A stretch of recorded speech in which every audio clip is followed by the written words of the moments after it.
দক্ষিণ এশিয়া থেকে দুইটি দেশ উধাও হয়ে গেছে, অর্থাৎ দক্ষিণ এশিয়া থেকে দুইটি দেশ বিচ্ছিন্ন হয়ে উত্তর এশিয়ার মধ্যে চলে গেছে।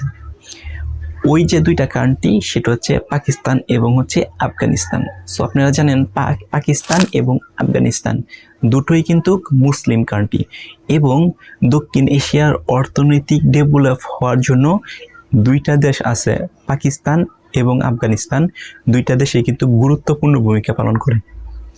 পাকিস্তানও কিন্তু একটা উন্নত কান্ট্রি, এবং তাদের যে ইন্টারনাল স্ট্রাকচার আছে, তাদের যে অর্থনীতি আছে, সেটা কিন্তু ডে বাই ডে ইনক্রিজ হয়েছে বা বাড়তেছে। অন্যপক্ষে আফগানিস্তান যদিও পাকিস্তানের মতন রিচ কান্ট্রি না, বাট তারপরেও কিন্তু আফগানিস্তান দিন দিন ডেভেলপ হচ্ছে। তাদের যে অর্থনৈতিক আছে সেই অর্থনৈতিকগুলা আরও স্ট্রং হচ্ছে, আরও শক্তিশালী হচ্ছে।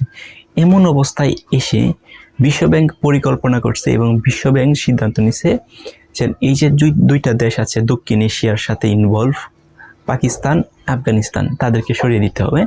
তাদেরকে সরিয়ে নেওয়া হয়ে গেছে উত্তর আফ্রিকাতে, অর্থাৎ মধ্যপ্রাচ্যের যে দেশগুলো আছে। এখন হঠাৎ করেই যদি একটা ইন্টারনাল স্ট্রাকচার ভেঙে যায়, তাহলে কিন্তু একটা ইকোসিস্টেমের কিন্তু ব্যাঘাত ঘটে। যেমন ধরেন দক্ষিণ এশিয়ার মধ্যে যেমন পাকিস্তান এবং আফগানিস্তান ছিল, এবং আদার যে কান্ট্রিগুলো ছিল সবগুলা, দক্ষিণ এশিয়ার যেগুলা কান্ট্রি ছিল সবগুলা কান্ট্রি মিলেই কিন্তু একটা অর্থনৈতিক ব্যবস্থা গড়ে উঠেছিল। অর্থাৎ এক দেশের আরেক দেশের যে বন্ধুত্ব বলেন, ইম্পোর্ট এক্সপোর্ট বলেন, বিভিন্ন বিজনেস বলেন, এই যে বিষয়গুলো আছেন, এই বিষয়গুলো কিন্তু অনেক আগে থেকেই গড়ে উঠেছিল এবং একটা স্ট্রাকচারের মধ্যে ছিল, একটা বন্ধুত্বের মতন মধ্যে ছিল।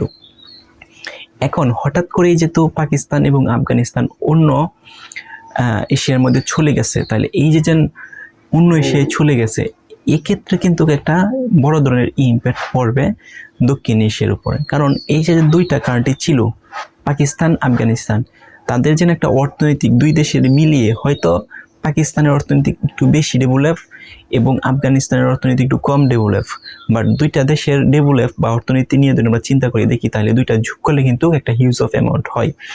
এখন কিন্তু এই দক্ষিণ এশিয়া এই অ্যামাউন্টটা বা এই যে একটা স্ট্রাকচার, সেটা থেকে কিন্তু বঞ্চিত হয়ে যাচ্ছে, এবং সেটা যেহেতু চলে যাচ্ছে উত্তর এশিয়ার মধ্যে, তাহলে সেটা কিন্তু উত্তর এশিয়ার জন্য ভালো।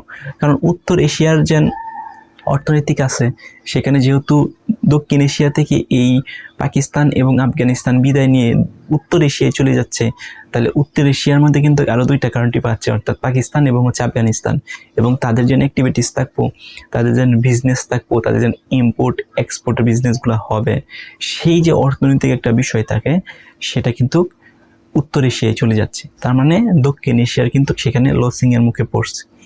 সো একটা এশিয়ার মধ্যে যত বেশি দেশ থাকবো তত বেশি ভালো, কারণ প্রত্যেকটা দেশেরই একটা অর্থনৈতিক বা ইন্টারনাল স্ট্রাকচার ইকোনমিক সিস্টেম থাকে।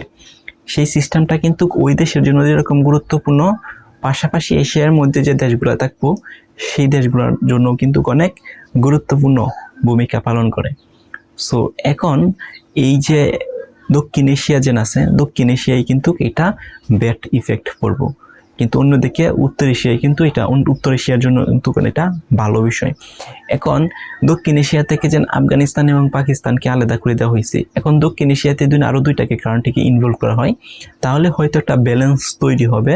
যেন পূর্বের যে একটা অর্থনৈতিক ব্যবস্থা ছিল, আমি অর্থনৈতিক ব্যবস্থা বলতে আমি এশিয়ার অর্থনৈতিক ব্যবস্থা বলতেছি, পুরো এশিয়ার অর্থনৈতিক ব্যবস্থা, দক্ষিণ এশিয়া এবং উত্তর এশিয়া। সো এখন এই যে একটা আলাদা হয়ে গেছে, এটার যেন আলাদা হওয়ার পিছনে আপনার যে মতামতটা সেটা কমেন্ট করে জানান।